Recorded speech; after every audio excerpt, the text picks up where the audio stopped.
रूस के साइबेरिया में बर्फ के रेगिस्तान के बीच स्थित ये जेल किसी भी इंसान के लिए अंतिम ठिकाने से कम नहीं थी। इसे मौत का अड्डा कहा जाता था। यहाँ आने वाले कैदियों के लिए बस एक ही नियम था, एक बार भीतर आ गए तो सिर्फ मौत ही बाहर लेकर जाएगी। लेकिन एक व्यक्ति ऐसा था जिसने इस नियम को चुनौती देने की ठानी। वह था आर्यन, एक निडर और ईमानदार सैनिक। उसकी देशभक्ति और साहस ने उसे साजिश का शिकार बना दिया। वह देशद्रोही घोषित हुआ। उस पर ऐसे अपराधों का इल्जाम लगाया गया जो उसने कभी किए ही नहीं। साइबेरियन फोर्ट्रेस उसका अंत होना था, लेकिन वह इसे अपनी कहानी की नई शुरुआत में बदलने वाला था। एक ऐसी शुरुआत जिसने मौत को भी चुनौती दी। Siberian fortress. मौत का अड्डा साइबेरियन फोर्ट्रेस को दुनिया की सबसे क्रूर जेलों में से एक माना जाता था। ये जेल ठंडे बर्फीले पहाड़ों के बीच बनी थी। चारों तरफ 30 फीट ऊंची पत्थर की दीवारें, जिन पर मशीन गन से लैस गार्ड्स तैनात थे। यहाँ का मौसम इंसानों को तोड़ने के लिए काफी था। -80 डिग्री की ठंड में खून तक जम जाता था। जेल के चारों ओर बर्फीला जंगल और खतरनाक जानवर थे। भागने की हर कोशिश मौत पर खत्म होती थी, कभी गार्ड्स की गोलियों से तो कभी बर्फ में ठंड से जमकर। कैदी यहाँ जीने के लिए नहीं, बल्कि धीरे धीरे मरने के लिए लाए जाते थे। लेकिन आर्यन इस क्रूर नियम को तोड़ने का सपना देख रहा था। वह पिंजरे में बंद रहने के लिए नहीं बना था। उसका मकसद था आजादी। आर्यन का संघर्ष और पहली योजना जेल में कदम रखते ही आर्यन ने अपने नए जीवन की शुरुआत एक उद्देश्य के साथ की। उसने चुपचाप हर चीज पर ध्यान देना शुरू किया। गार्ड्स की दिनचर्या, जेल के कमजोर हिस्से और कैदियों की मानसिकता। कुछ हफ्तों बाद आर्यन ने जेल के भीतर कुछ खास कैदियों के साथ संपर्क बनाया जो उसकी योजना का हिस्सा बनने वाले थे। इवान, एक बड़ी जिसने जेल की हर दीवार, दरवाजे और औजार को करीब से देखा था। वह लकड़ी और धातु के काम में माहिर था।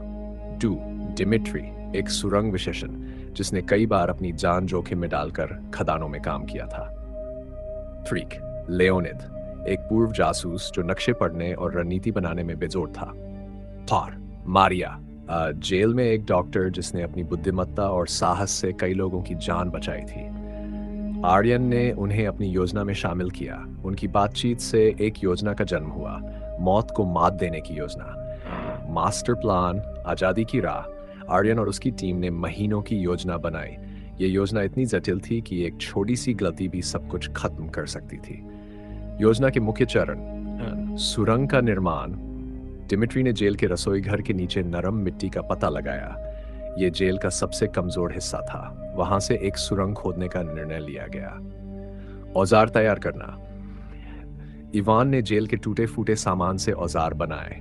उसने बर्तनों, टूटी मशीनों और लोहे की छड़ों को हथियारों में बदल दिया। नक्शा और मार्ग। लेओनिद ने गार्ड्स की दिनचर्या, जेल के नक्शे और जंगल के रास्तों का अध्ययन किया। उसने एक ऐसा नक्शा तैयार किया जिसे गार्ड्स को चकमा दिया जा सके। सामान जुटाना। मारिया ने खाने पीने का सामान और जरूरी दवाइयां जुटाई। उन्होंने ठंड से बचने के लिए कपड़े भी तैयार किए। चुनौतियां और मुश्किलें। सुरंग खोदते समय मिट्टी का निपटान सबसे बड़ी चुनौती थी। मिट्टी को जेल के बगीचे में छुपाया गया।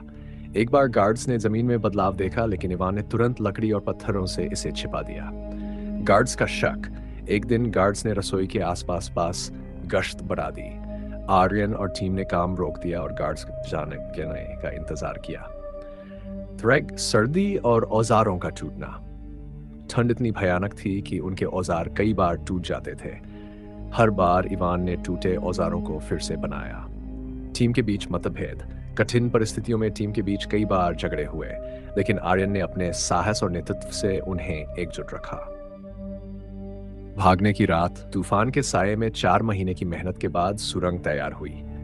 जेल की दीवारों के नीचे से होते हुए यह सुरंग जंगल तक जाती थी।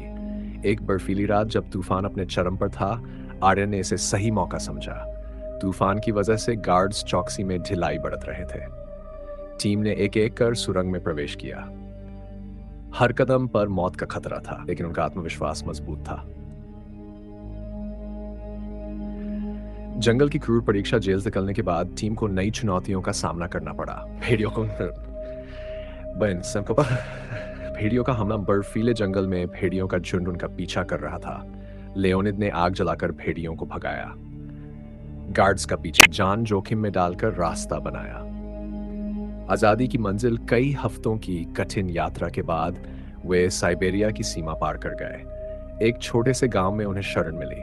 आर्यन ने अपनी कहानी दुनिया तक पहुंचाई। उसकी बेगुनाही साबित हुई और सरकार ने उसे सम्मान के साथ सेना में बहाल किया। निष्कर्ष, साहस और संघर्ष की जीत ये सिर्फ जेल से भागने की कहानी नहीं थी। यह कहानी थी इंसानी साहस, टीम वर्क और आज़ादी के जुनून की। आर्यन और उसकी टीम ने साबित किया कि जब इंसान का आत्मविश्वास और दृढ़ता अडिग हो तो मौत भी उसे नहीं रोक सकती। मौत से भी बड़ी ताकत है आज़ादी का सपना और जीने का जज्बा।